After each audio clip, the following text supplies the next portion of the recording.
തിരുവനന്തപുരം വെള്ളറടയിൽ വാഹനമിടിച്ചതിനെ തുടർന്ന് പരിക്കേറ്റയാളെ റോഡരികിൽ മുറിക്കുള്ളിൽ പൂട്ടിയിട്ട് വാഹനമിടിച്ചവർ കടന്നുകളഞ്ഞു. പരിക്കേറ്റയാൾ മുറിക്കുള്ളിൽ കിടന്നു തന്നെ മരണപ്പെട്ടു. കലങ്കന സ്വദേശി സുരേഷാണ് മരിച്ചത്. വെള്ളറട പോലീസ് സംഭവത്തെക്കുറിച്ച് പരിശോധന ആരംഭിച്ചിട്ടുണ്ട്. സംഭവത്തിന്റെ CCTV ദൃശ്യങ്ങൾ പുറത്തു വന്നിട്ടുണ്ട്. കഴിഞ്ഞ 7-ാം തീയതി രാത്രിയാണ് സംഭവം നടക്കുന്നത്. വൈകിട്ട് ഒരു 4:00 നാട്ടുകാരുടെ ഈ ഒരു ചുണ്ടിക്കൽ ഭാഗത്ത് ഒരൊറ്റപ്പെട്ട ഒരു വീടാണുള്ളത്. അപ്പോൾ ഈ വീടിനകത്ത് നിന്ന് ഒരു ദുർഗന്ധം ആൾക്കാരുടെ അനുഭവപ്പെടുകയും ഇതിനകത്ത് നോക്കിയപ്പോൾ മരിച്ചു കിടക്കുന്ന ഒരു ബോഡിയെ കാണാൻ സാധിച്ചു. വളരെ ജീർണിച്ച അവസ്ഥയിലായിരുന്നു. അപ്പോൾ ഉടൻ തന്നെ വളരെ സ്റ്റേഷനിൽ അറിയിക്കുകയും അവിടെ സ്റ്റേഷനിൽ നിന്ന് വന്ന് നോക്കിയപ്പോൾ ഒരുപാട് ദിവസത്തെ പഴക്കം ചെന്ന ഒരു ബോഡിയാണ് കാണാൻ സാധിച്ചത്. തീർച്ചയായിട്ടും ഇതൊരു വളരെ ഹീനമായ കാര്യമാണ്. കാരണം അകത്താക്കിയിട്ട് ഡോറ് അടച്ച നിലയിലായിരുന്നു.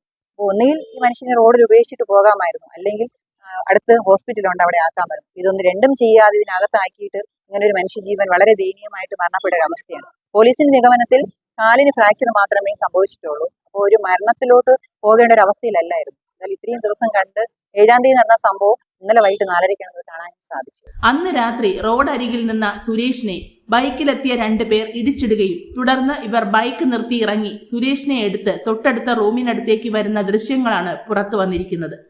ഈ റൂമിലാണ് സുരേഷ് താമസിക്കുന്നത്. മുറിയിലേക്ക് എടുത്തുകൊണ്ടു പോകുന്ന സമയത്ത് സുരേഷിന്റെ അവസ്ഥ എന്തെന്ന് വ്യക്തമല്ല.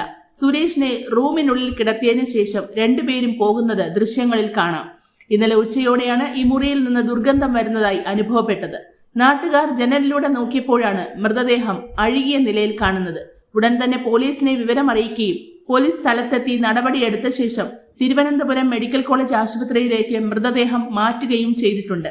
എന്തുകൊണ്ടായിരിക്കാം ഇയാളെ മുറിക്കുള്ളിൽ പൂട്ടിയിട്ട് പോയതെന്ന കാര്യത്തിൽ ഇതുവരെയും വ്യക്തത ഉണ്ടായിട്ടില്ല.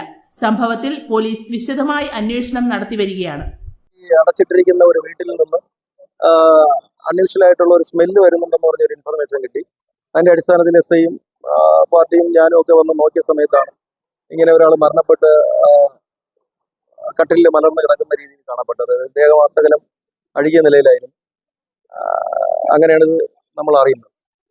പിന്നെ തുടർന്ന് അതിനെക്കുറിച്ച് കൂടുതലായിട്ട് അന്വേഷിച്ചപ്പോഴത്തേന് ഒരു വാഹനം പുള്ളിയെ ഇങ്ങനെ ഇടിക്കുന്നതായിട്ടും അത് കഴിഞ്ഞിട്ട് ആ വാഹനത്തിൽ വന്നവർ അദ്ദേഹത്തെ ഈ റൂമിലോട്ട് എടുത്ത് കിടത്തുന്നതായിട്ടുള്ള ഒരു ഇതുകൂടെ കിട്ടി. അതിനനുസരിച്ചുള്ള അന്വേഷണമാണ് ഇപ്പം നടക്കുന്നത്.